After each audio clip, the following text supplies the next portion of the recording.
जिसके सिर पर कृपा गुरु की, वो दुख कैसे आएगा। समय बहुत खतरनाक है। कब और किस समय देश और दुनिया का जो गणित है वो बिगड़ जाए, कब कौन सी आपदा सिर पे आ जाए, वर्तमान में एक सेकंड का भरोसा नहीं है कि अगले पल क्या हो जाए। वो दौर चल रहा है इस पृथ्वी पे, और ऐसे समय में आप लोग भांग के नशे में बिल्कुल आंख बंद करके बेहोशी की हालत में पड़े हो। आप लोग सत्य असत्य को जानने का प्रयास ही नहीं करना चाहते। सत्य का यदि आपको पता भी चल गया है तो आप उसके ऊपर चलना नहीं चाहते। बहुत बड़ी कमजोरी है पुण्यात्माओं, बहुत बड़ा धोखा खा जाएंगे। तो एक तो ये घटना थी जिससे सतगुरुदेव जी के आशीर्वाद से दास ने आपको परिचित करवाया। दूसरा ये कि हरियाणा के ही फरीदाबाद से कोई कन्हैया दास जी हैं, फरीदाबाद से हैं या फिर दिल्ली के मीठापुर से हैं, बदरपुर से हैं, मुझे पूरा एग्जैक्ट याद नहीं है। और कोई एक संस्था है मध्य प्रदेश में, क्या नाम है उसका, कोई एनजीओ है, कोई छोटा मोटा, कोई लॉर्ड बुद्धा फाउंडेशन के नाम से, उनके साथ वो जुड़े हुए हैं। और उस पूर्ण ब्रह्म परमेश्वर सतगुरु रामपाल जी भगवान की जमानत के वो लोग ठेकेदार बने हुए हैं कि हम गुरु जी को निकलवाएंगे तो ही गुरु जी बाहर आएंगे, नहीं तो नहीं आएंगे। अपना समय और भक्ति धन दोनों वो बर्बाद कर रहे हैं। अब इन लोगों की पुण्यात्माओं सबसे बड़ी जो कमजोरी है वो ये है कि ये अपनी घटिया सोच के चलते, अपनी मनमुखी सोच के चलते ऐसे लोग साध संगति से दूर हो जाते हैं, और उसके बाद में इनको लगता है कि अब कहीं कोई ठोर ठिकाना नहीं है, वापस हमें साध संगति से ही जुड़ना पड़ेगा। तो फिर ये लोग दर दर की ठोकरें खा के वापस इसी पवनदास के पास या हमारे सत्सेवक भाई बहनों के पास में अपनी शंकाएं भेजते हैं व्हाट्सएप पे कि हमारी इस शंका का समाधान कराओ, हमारी इस शंका का समाधान करो। अरे भाई, जब तुम्हें मालूम था कि दूसरी जगह जाके या दूसरे काल प्रेरित भक्तों के साथ में जुड़ के तुम्हें धक्के खाने, ठोकर खानी है, क्यों छोड़ के गए? दास को डायरेक्ट ही बोल दो कि भगत जी मुझे ये समस्या है, मुझे ये शंका है और मेरे से ये गलती बन गई भगत जी, मैं अपनी नालायकी के चलते साथ संगति को छोड़ के उन काल प्रेरित लोगों का साथ हो गया मेरा। तो अब ये हमारे को शंकाएं भेजते हैं। अब इन्होंने कोई जमानत का अभियान चलाया, गुरुदेव की जमानत करवाएंगे, गुरुदेव की जमानत करवाएंगे।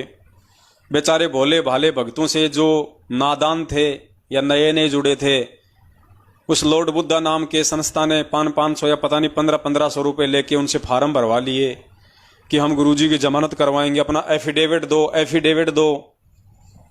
बेचारे नादान भक्तों ने फार्म भर दिए। अब आना जाना कुछ था नहीं, और उन्होंने सोचा कि हम गुरुजी की जमानत के नाम पे एक बहुत बड़ा संगठन खड़ा कर लेंगे, बहुत सारे भक्तों को अपने पीछे जोड़ लेंगे। लेकिन अब इन लोगों को साल 1.5 साल में या साल 2 साल में इनको अच्छे से महसूस हो गया है कि संगत साध संगति से जुड़ के ज्ञान आधार से इतनी मजबूत होती जा रही है कि संगत तुम्हारे ये जमानत वाले झांसे में नहीं आने वाली है। संगत अपने पूज्य गुरुदेव जी को पूर्ण ब्रह्म परमेश्वर मानती है, परमात्मा मानती है, बंदी छोड़ मानती है, और संगत ने ज्ञान आधार से भक्ति मार्ग पे चलना सीख लिया है। अब संगत तुम्हारे झांसे में नहीं आने वाली। तुम्हारे एफिडेविट, तुम्हारे जमानत वाले फॉर्मों पे लोग साइन नहीं करने वाले। लोग उस परमपिता परमेश्वर की नजरों में ऐसा कुकृत्य करके अपने गुरुदेव को मानुष समझने की गलती नहीं कर सकते। तो अब ये लोग अकेले पड़ गए, अलग थलग पड़ गए। पहले तो ये मान बढ़ाई और अहंकार में आके कि मैं लॉर्ड बुद्धा फाउंडेशन का रीजनल अधिकारी बन गया, मैं क्षेत्रीय अधिकारी बन गया, मैं मीठापुर का बादशाह बन गया। और भी थे 2-4, कोई हनुमान, कोई राजस्थान के गंगानगर से हैं, कोई पंजाब के मलोट से हैं। तो ये छोटे छोटे लेके पद अपने आप को ये केंद्रीय मंत्री समझने लग गए थे। और अब इनको साल भर में अच्छे से इनको महसूस हो गया कि भाई कोई दाल गलने वाली नहीं है, संगत तुम लोगों के झांसे में नहीं आने वाली है, संगत अपने परमात्मा को मानुष नहीं समझने वाली है। तो अब ये कहते हैं कि गुरुजी ने तो ये कहा था, हम तो उस आधार से जमानत के लिए अर्जी लगा रहे हैं।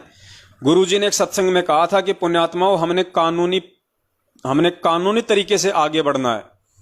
ना हमने कभी कानून को हाथ में लिया, ना हम लेंगे, और हम कानूनी तरीके से ही आगे बढ़ेंगे। हमें अपने परमात्मा पे विश्वास है। मुख्यमंत्री हरियाणा श्री भूपेंद्र सिंह जी का इसमें मेन रोल है। ये नाम आक्रमणकारियों के नाम देता है ये व्यक्ति।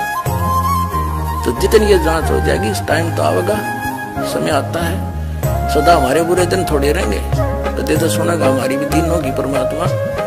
लेकिन हम कानून से ही चलेंगे। हम कभी कानून को हाथ में ना लिया और ना लेंगे। हम भगवान पर पूर्ण।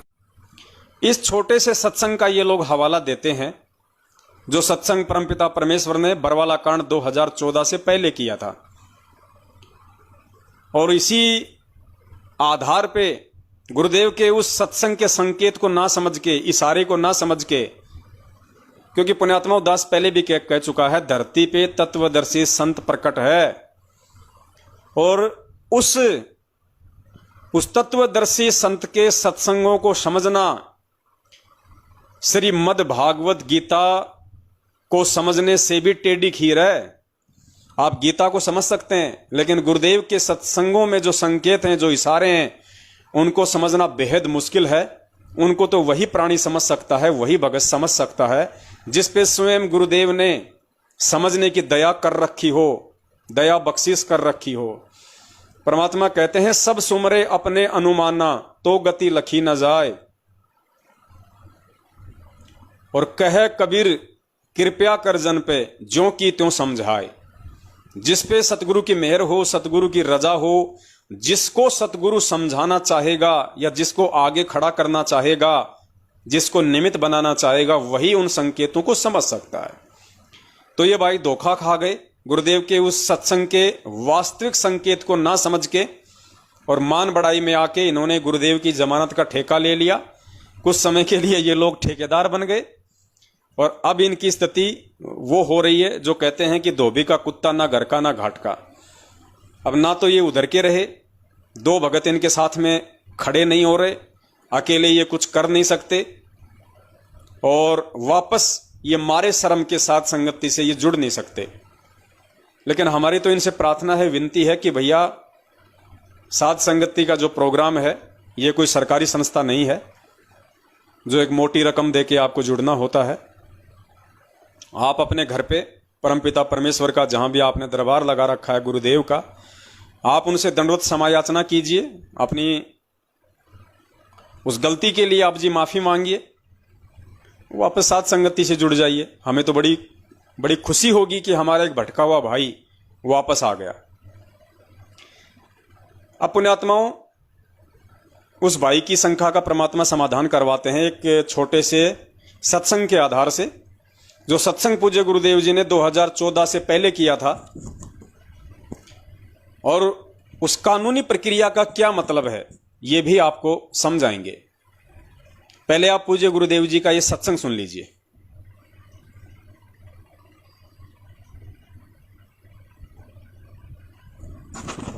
इस सत्संग में, यह 4 मिनट का सत्संग है। इसमें परमात्मा सतलोक आश्रम बरवाला में जब थे, तो परमेश्वर ने जिक्र किया करोथा कांड का 2006 का, और 9 अप्रैल 2013 को फिर से करोथा कांड हुआ था, उसका भी परमात्मा ने जिक्र किया। तो परमेश्वर ने जिक्र करते हुए ये कहा है कि भक्तों, तुमने जो शांति दिखाई है 9 अप्रैल 2013 के करोथा कांड में, आगे भी तुमने इसी प्रकार से शांति दिखानी है। भक्तों की रहनी करनी इसी प्रकार की होनी चाहिए। आप लोगों ने मेरी आत्मा को गदगद कर दिया। काफी बातें गुरुदेव ने सत्संग में बताई है कि भगत का काम होता है, भगत कभी डरता नहीं और भगत किसी से कभी लड़ता नहीं है। तो परमेश्वर को मालूम था, क्योंकि गुरुजी अंतर्यामी हैं। 9 अप्रैल 2013 की वो घटना थी, और 18 नवंबर 2014 को गुरुदेव की आंखों के सामने बरवाला कांड घूम रहा था। अंतर्यामी को मालूम था। तो परमेश्वर ने सतलोक आश्रम मैनेजमेंट हरियाणा वालों को और उन तमाम भगत आत्माओं को जो 2014 के बरवाला कांड में काल प्रेरित सतलोक आश्रम मैनेजमेंट हरियाणा की साजिश का हिस्सा बनने वाले हैं, जाने अनजाने में। उन सभी आत्माओं को चेताने के लिए, उनको जागरूक करने के लिए परमेश्वर ने सत्संग में यह संदेशा दिया था कि बच्चों शांति रखना, धैर्य रखना, क्योंकि मालिक को पता था कि काल कांड करवाएगा। और जो मैनेजमेंट है, जो मेरा भाई है, मेरे बेटा बेटी हैं, मेरे रिश्तेदार हैं, वो काल प्रेरित हो चुके हैं, वो अपनी मर्यादा तोड़ चुके हैं, मुझसे दूर हो चुके हैं। ये लोग काल के एजेंट बनेंगे और काल इन लोगों को मोहरा बना के बरवाला कांड करवाएगा। तो परमेश्वर ने इस 4 मिनट के सत्संग के माध्यम से भक्तों को आगाह किया था कि बच्चों, जो शांति तुमने 9 अप्रैल 2013 करोथा कांड में दिखलाई है, वही शांति, उसी प्रकार का जो अमल की व्यवहार होता है कि संत न छोड़े संतता, चाहे कोटिक मिले असंत। भगत किसी भी स्थिति में अपना होश नहीं खोता है, भगत जोश में नहीं आता है, भगत को भगवान पे विश्वास होना चाहिए। ये सारी बातें परमेश्वर ने जोर देके इस 4 मिनट के सत्संग में समझाई। और यही वो कारण था जो परमेश्वर ने कहा था उस सत्संग में कि हम कानूनी तरीके से चलेंगे। अर्थात गुरुदेव ये समझाना चाह रहे थे बरवाला कांड से पहले उन काल एजेंटों को कि भैया हम भगत हैं, हमारा काम है अपने भगवान पे विश्वास करके अपनी भक्ति करना। परमात्मा अनजान नहीं है, परमात्मा नादान नहीं है, या परमात्मा असमर्थ नहीं होता है, वो सब कुछ करने में समर्थ होता है। तुम्हारा काम है अपनी भक्ति करना, ज्ञान को आधार बना के चलना। भक्तों का काम लड़ाई झगड़ा करना नहीं होता है, ये कानूनी लड़ाई है। हम कानूनी तरीके से ही हम इसको लड़ेंगे। अर्थात गुरुदेव के कहने का मतलब यह था कि नालायकों, 2014 बरवाला कांड में अगर तुम्हें मेरे ऊपर विश्वास नहीं है, अगर तुम्हें अपने गुरु पे विश्वास नहीं है, तो कम से कम कानून पे तो विश्वास रखो। ये कानूनी लड़ाई है। तुम लाठी भाठों से, पेट्रोल से, पत्थरों से, डंडों से और बंदूकों से प्रशासन के सामने नहीं लड़ पाओगे। और ये कानूनी लड़ाई हम कानूनी तरीके से ही हम लड़ेंगे। अर्थात ये जो कानूनी जो तरीका था, जिसका हवाला आज ये गुरुजी की जमानत के ठेकेदार लॉर्ड बुद्धा फाउंडेशन वाले और हमारे कन्हैया भाई साहब जैसे लोग लिए बैठे हैं, ये जो सत्संग है परमात्मा का, ये 2014 बरवाला कांड के लिए था कि हम कानूनी तरीके से चलेंगे। ना कानून को हमने कभी हाथ में लिया, ना हम कभी कानून को हाथ में लेंगे, क्योंकि गुरुदेव को पता था कि काल इस मैनेजमेंट को मोहरा बना के मेरे बेटा बेटी, भाई बंधु, रिश्तेदार, दामाद और कुछ नालायक स्टेट कोऑर्डिनेटरों को मोहरा बना के और कानून वालों के सामने इनको खड़ा कर देगा। मालिक को पहले ही इन सब बातों का पता था। इसलिए परमात्मा बार बार सत्संगों के माध्यम से, मालिक को पता था कि ये तो काल प्रेरित हो चुके हैं, ये तो मानेंगे नहीं, लेकिन कुछ जो भगत हैं, जो आत्माएं हैं, जो इनके झांसे में आ चुकी हैं, या जो आत्माएं आगे चल के ये लोग अपने पक्ष में करेंगे, कम से कम वो आत्माएं तो बचें जो काले कमांडो ये बनाएंगे, जो सफेद कमांडो बनाएंगे। भक्तों के हाथों में लठ, पत्थर, पेट्रोल, बम देके पुलिस वालों के सामने मरने, मारने और लड़ने के लिए आश्रम के बाहर उनको खड़ा किया जाएगा। गुरुदेव की आंखों के सामने चित्रण पहले ही चल रहा था, क्योंकि गुरुदेव अंतर्यामी होते हैं। तो उन सब घटनाओं को रोकने के लिए और अपने भक्तों को आगाह करने के लिए परमेश्वर ने 2014 से पहले ये कानून वाली बात कही थी कि बच्चों, ये कानूनी लड़ाई है, हम इसको कानूनी तरीके से ही लड़ेंगे, हमने जल्दबाजी नहीं करनी। कोई दूसरा जो घटिया जो कदम है, जो कर्म है, वो हमने नहीं उठाना। ये था तो परमेश्वर का सत्संग इस मकसद को लेके। और इन लॉर्ड बुद्धा फाउंडेशन वालों ने जो बरवाला कांड के बाद में गुरुजी से नाम दीक्षा लिए हैं, देखा देखी में जुड़ गए। और परमात्मा कहते हैं ज्ञान संपूर्ण हुआ नहीं, हृदय नहीं छदाए, और देखा देखी भक्ति का रंग नहीं ठहराए। तो ये मान बढ़ाई के पुजारी, इन्होंने सोचा कि संत रामपाल जी महाराज जी की संगत भी वैसे ही होगी जैसे बाबा जय गुरुदेव की है, आसाराम जी की है, धन धन सतगुरु वाले की है।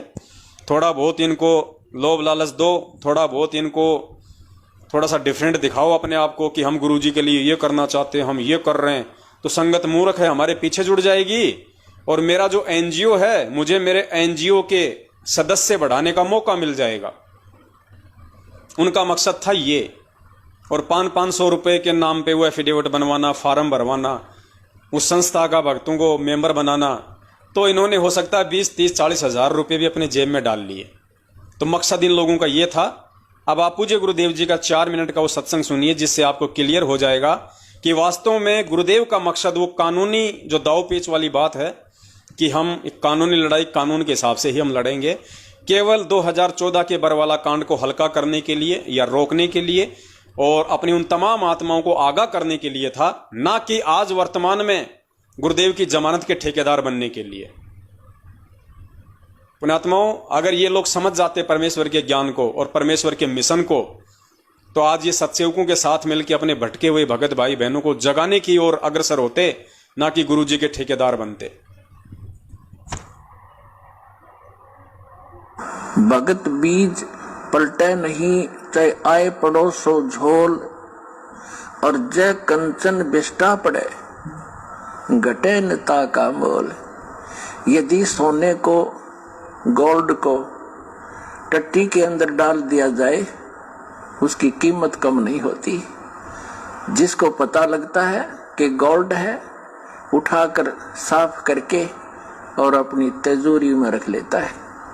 तो पुण्यात्माओं, हमारे ऊपर जो गंध डाला था, आज जनता को पता चला कि सोने के ऊपर ये दुष्ट लोगों ने कूड़ा करकट डाल दिया था। आज साफ होने पर पता चला कि who is Rampal, who is Kabir God, और क्या था सतलोकाश्रम करो था की सच्चाई।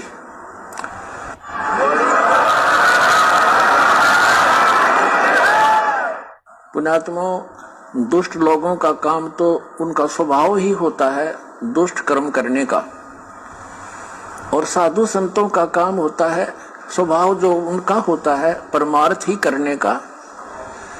और कबीर साहब ने हमें शिक्षा भी दी है कि जो तोकू काटा बोवे, ताको बो तू फूल, तो हे फूल के फूल हैं, वाह को है त्रिशूल। हमें परमात्मा कहते हैं कि आपको यदि कोई कष्ट देता है, आप उसको कुछ ना कहो, परमात्मा पर छोड़ो, फिर देखना वो उसका कैसा रिजल्ट आपको देगा। जो तोकू काटा बोए, वाको बो तू फूल, और तोहे फूल के फूल हैं, वाको है त्रिशूल। वो तो विधान है परमात्मा का, जो जैसे कर्म करेगा उसको फल तो मिलेगा ही मिलेगा। पुण्यात्मा कहते हैं, संत न छोड़े संतता, कोटिक मिलो असंत। साधु भक्त अपना स्वभाव नहीं चेंज किया करते, बदला नहीं करते, चाहे कितने असंत दुष्ट लोग उनसे कितना ही बुरा व्यवहार करते रहे, वो भगवान पर विश्वास रखने वाले होते हैं। तो जैसे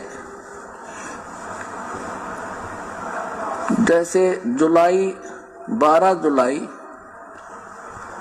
सन 2006 को क्रोथा कांड उन्हीं दुष्ट लोगों ने किया था, जो आज 9 अप्रैल, जो अभी 9 अप्रैल सन 2013 में उन्होंने अपनी जात फिर दिखा दी जनता के सामने। वह सच्चाई आ गई कि ये कितने अच्छे लोग हैं और कितने झूठे हैं, कितनी अफवाह फैलाई थी। यही कारण उस दिन था, वही कारण 9 जुलाई, ये 9 अप्रैल को इन्होंने करके दिखा दिया। पुण्यात्माओं, आप परमात्मा पे विश्वास रखना। संत साधु कभी किसी का बुरा नहीं सोचते, ना करते और ना ही सोचना चाहिए। परमात्मा से कोई चीज छुपी नहीं है। यदि हम भगवान से डरने वाले हैं और हम परमात्मा, कबीर जी को परमात्मा मानते हैं, तो भगवान भगवान वाले काम किया करता है। आपने बहुत शांति रखनी पड़ेगी। उन दुष्टों का तो नाश होया पड़ा है, उनका तो पतन हो रहा है। वो चाहते हैं कि आपका भी नाश कर दें झगड़ा वगड़ा करके।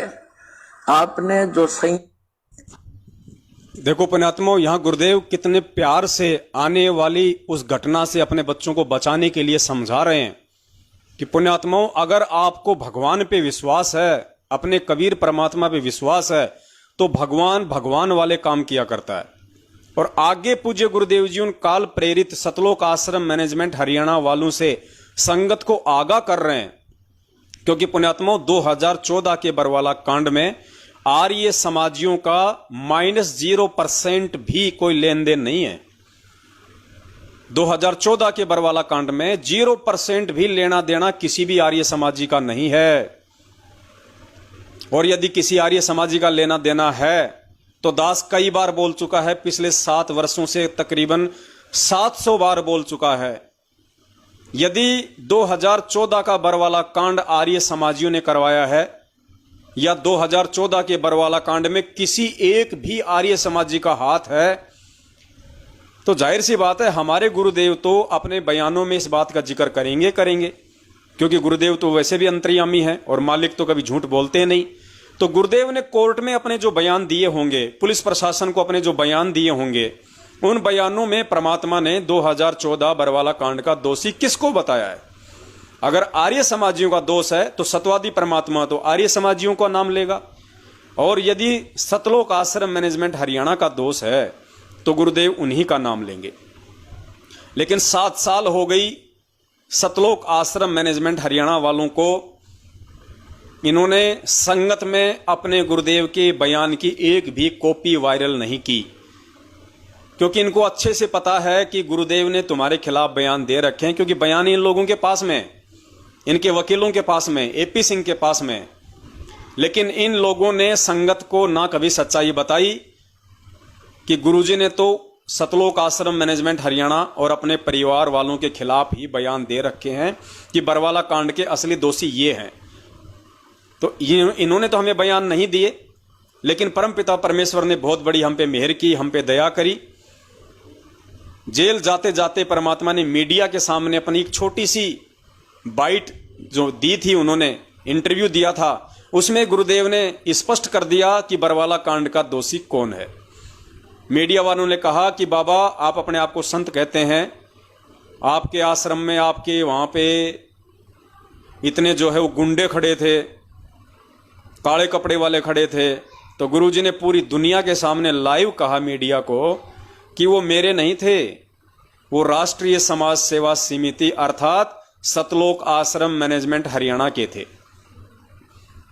तो मीडिया कर्मी ने कहा कि बाबा समिति आपकी तो है, तो गुरुदेव ने कहा कि नहीं, समिति मेरी नहीं है। पुण्यात्माओं, ये सतवादी भगवान है, धरती पे प्रकट है, इसकी लीलाओं को समझना आम व्यक्ति के बस की बात नहीं है। परमेश्वर को मालूम था गुरुजी अंतर्यामी होते हैं, उन्हें पता था कि ये काल भगवान इस मैनेजमेंट को अपने आगोश में ले चुका है, और ये लोग, क्योंकि काल कभी सच्चाई को ऊपर नहीं आने देता, हमेशा सच्चाई को छुपाता है, झूठ को अपना हथियार बनाता है, पाखंड को अपना हथियार बनाता है। तो गुरुदेव को पता था कि मेरे बयान संगत में वायरल नहीं किए जाएंगे, और संगत मेरी वैसे ही मूर्ख है, 90% संगत वैसे ही भेड़ चाल में चलने वाली है। इसलिए गुरुदेव ने जाते जाते हम सत्सेवकों पे एक बहुत बड़ी मेहर की, दया की, और सबसे बड़ा सबूत, सबसे बड़ा अपना बयान पूज्य गुरुदेव ने जाते जाते मीडिया के सामने कह दिया कि मेरे बच्चे मेरे इस शब्द को आधार मान के, क्योंकि जो मेरे अधिकारी हंस हैं, भगत हैं, वो मेरे वचन पे विश्वास करेंगे कि उनका सतवादी गुरु कभी झूठ नहीं कह सकता, गुरु कभी दोगली बात नहीं कहेगा, गुरु की करनी और कथनी में अंतर नहीं हो सकता। संत वचन पलटे नहीं, चाहे पलट जाए ब्रह्मांड। तो मेरे बच्चे जो गुरु वचन पे चलने वाले हैं, वो इन चीजों को आधार बना के स्वयं भी इस काल भगवान के एजेंट, काल के मोहरे सतलोक आश्रम मैनेजमेंट हरियाणा और गुरुदेव के अपने कलयुगी परिवार से बचेंगे, और जहां तक संभव हो सकेगा अपने अन्य भगत भाई बहनों को भी बचाने की दिशा में सेवारत रहेंगे। पुण्यात्माओं, 7.5 साल होने को आ रही है। इनको किस बात का डर है मैनेजमेंट वालों को? गुरुजी के बेटा बेटी भाई बंधुओं को किस बात का डर है? अरे सतगुरुदेव जी हमारे बाप हैं, हमारे पिता हैं। ये बहुत सारे मूर्ख प्राणी जो अपने आप को सोशल मीडिया सेवादार कहते हैं, जो कहते हैं कि हम पढ़े लिखे हैं, हमने BA, MA, MSc, BSc पता नहीं क्या क्या उन्होंने सर्टिफिकेट हासिल कर रखे हैं। और जब हम भगत समाज को ज्ञान आधार से कहते हैं कि भैया इस 8 तारीखों पे जाने के आदेश गुरुदेव के नहीं है, धक्के मत खाओ, जाके भगवान को दुखी मत करो, मालिक के वचन पे चलो, भगवान पे विश्वास करो, ये परमात्मा है, घर बैठ के अपनी भक्ति करो उनके आने तक। जब गुरुदेव आ जाएंगे तो जहां गुरुदेव आएंगे वहीं पे हम सब चलेंगे।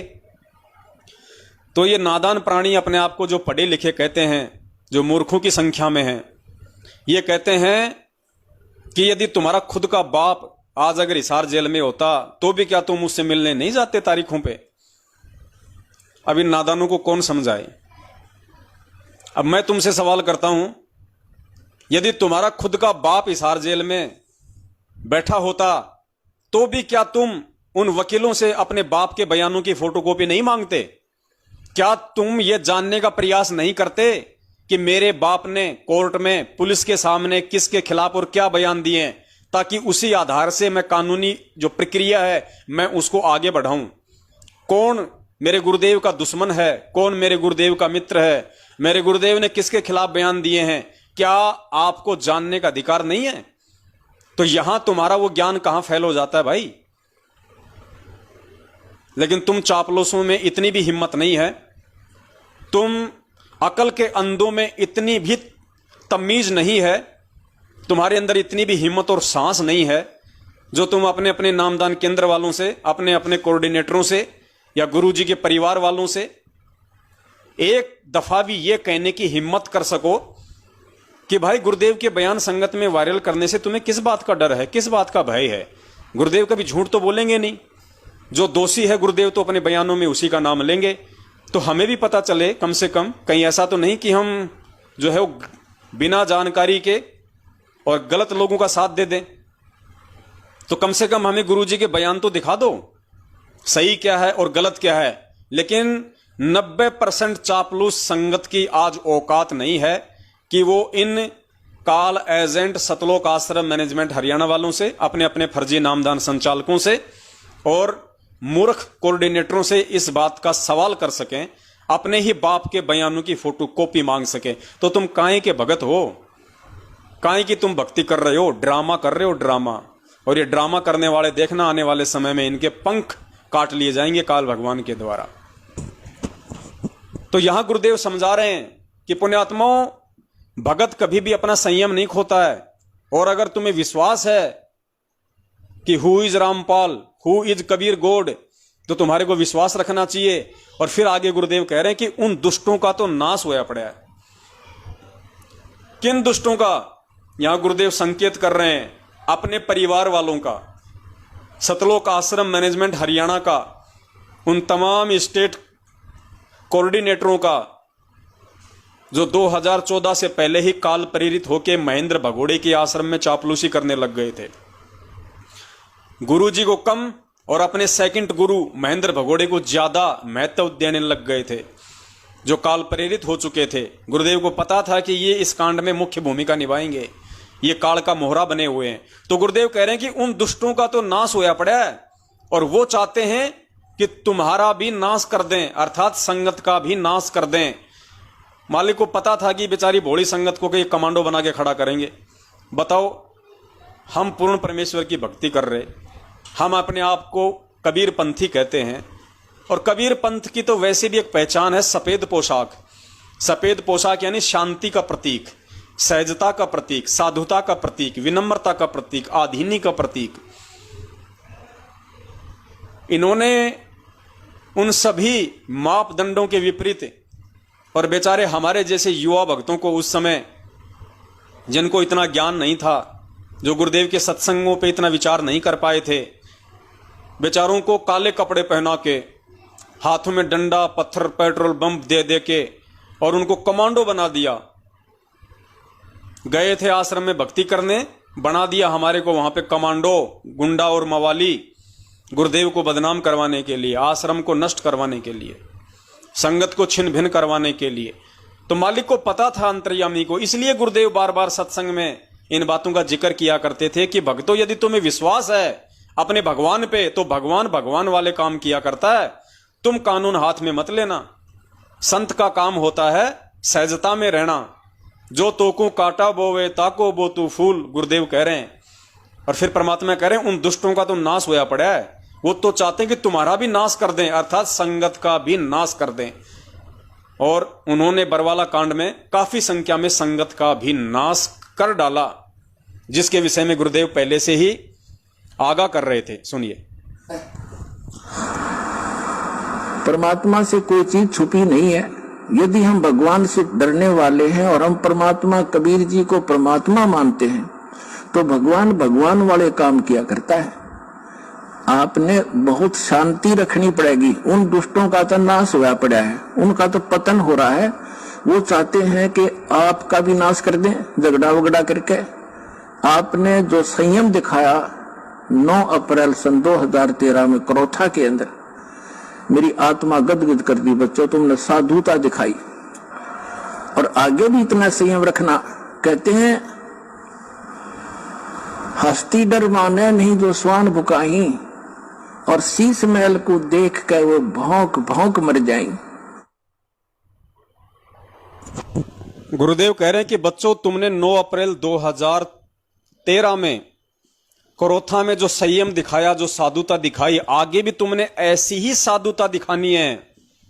आगे मतलब पुण्यात्मा गुरुदेव को पहले ही पता था कि 1 साल बाद में बरवाला कांड होने जा रहा है। इसलिए गुरुदेव इस 2013 के सत्संग में कह रहे हैं कि आगे भी ऐसी ही साधुता दिखानी है, अर्थात कानून हाथ में नहीं लेना। किसी भगत के बहकाव में आके तुमने सामने वाले के साथ में अभद्रता वाला व्यवहार नहीं करना, लाठी भाठे नहीं चलाने।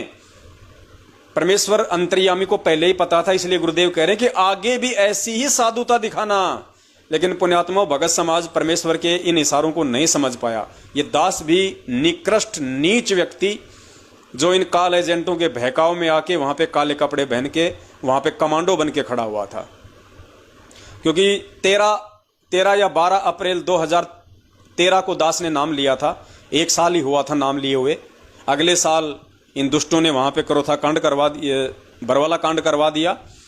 हम लोग इतना ज्ञान से परिचित नहीं थे, नहीं समझ पाए थे उस परमपिता परमेश्वर के दर्द को, और हम भी इनकी साजिश का शिकार हो गए थे वहां पे। लेकिन 2015 के बाद में परमात्मा ने ज्ञान योग खोला, परमेश्वर ने सद्बुद्धि बख्शी, सारी घटनाओं से परमात्मा ने रूबरू करवाया, और आज परमेश्वर शायद दास के उस पाप कर्म को आज ये सेवा दे के साथ संगति वाली अपने भाई बहनों के साथ में मिलके परमेश्वर की चर्चा, उनकी महिमा का गुणगान करने की सेवा दे के शायद परमात्मा इस नीच के उन पाप कर्मों को धो रहे हैं, साफ कर रहे हैं, जो दास ने अनजाने में, क्योंकि पुण्यात्माओं नहीं ज्ञान था इतना, और हम तो अपने गुरुदेव का आदेश समझ के ही वो सब कुछ कर रहे थे। जैसा कि आज 90% संगत उसी राह पे चल रही है जिस राह पे नादाने में हम 2014 में चल रहे थे। आज ये जितने भी लोग इन फर्जी नामदान केंद्रों पे जाते हैं, इन फर्जी आश्रमों में जाते हैं, इनको ज्योति पाठ और दान का पैसा देते हैं, ये कुपात्र पैसा लेने के अधिकारी नहीं है। गुरु बिन माला फेरते, गुरु बिन देते दान, गुरु बिन दोनों निष्फल है, चाहे पूछो वेद पुराण। गुरु बिन दान पुण्य जो कर ही, मिथ्या होय कबू न फल ही। आज उस 90% संगत की जो आज इन काल प्रेरित लोगों के पीछे लगी हुई है, आज इनकी वो स्थिति है जो स्थिति मुझ पवन दास की 2014 में बरवाला कांड के समय थी। तो मुझे तो ये उम्मीद है कि जैसे परमेश्वर ने मुझ नीच पे दया की इन बातों को समझने और समझाने की, आने वाले समय में यदि कोई अच्छी आत्मा होगी तो परमात्मा उस पर भी दया बख्शेंगे।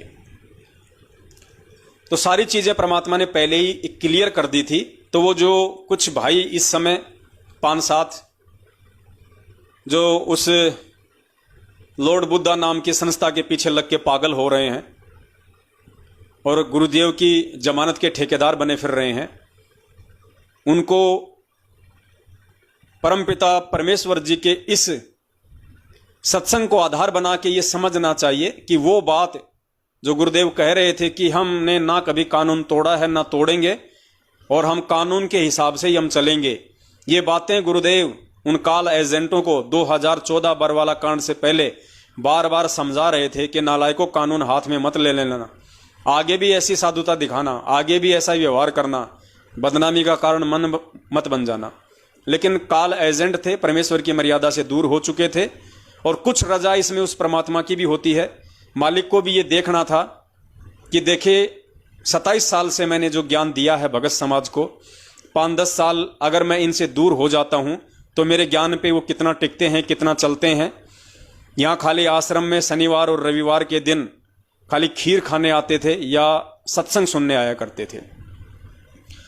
तो बहुत सारे खेल हैं पुण्यात्माओं, बहुत सारी बातें हैं। परमेश्वर धरती पे प्रकट है और हर प्रकार से परमात्मा इस जीवात्मा का बल निकालेगा, चारों दिशाओं से इसकी बुद्धि को ओपन करेगा, और जो अच्छी आत्मा होंगे, जो अच्छे हीरे मोतीलाल हैं परमात्मा के, जिनके लिए परमेश्वर आते हैं, उन आत्माओं को परमात्मा हर प्रकार से ज्ञान से, विवेक से, बुद्धि से या भक्ति के जो भी 16 श्रृंगार हैं, 5 गुण हैं, परमात्मा सबसे परिपूर्ण करेंगे। अगर कोई होना चाहेगा तो उम्मीद करता हूं अनजाने में परमपिता परमेश्वर जी की जमानत के ठेकेदार जो लोग बने हुए हैं, उनके कुछ समझ में आया होगा। नहीं आया है तो उनको समझने का प्रयास करना चाहिए और इस समय का सदुपयोग अपनी भक्ति में करना चाहिए। आने वाले समय में तुम्हारी खुद की जमानत कौन करवाएगा, तुम्हारा मुकदमा काल भगवान के कौन से कोर्ट में चलेगा, क्योंकि समय बहुत विनाशक है, बहुत भयंकर है। हम लोग कल्पना भी नहीं कर सकते हैं इस चीज की। ऐसा समय आने वाला है जिसके सिर पर कृपा गुरु की, वो दुख कैसे पाएगा। जिसके सिर पर कृपा गुरु की, वो दुख कैसे पाएगा। नाम गुरु जी का जप लेगा, नाम गुरु जी का जप लेगा, जीवन सफल बनाएगा। जिसके सिर पर कृपा गुरु की, वो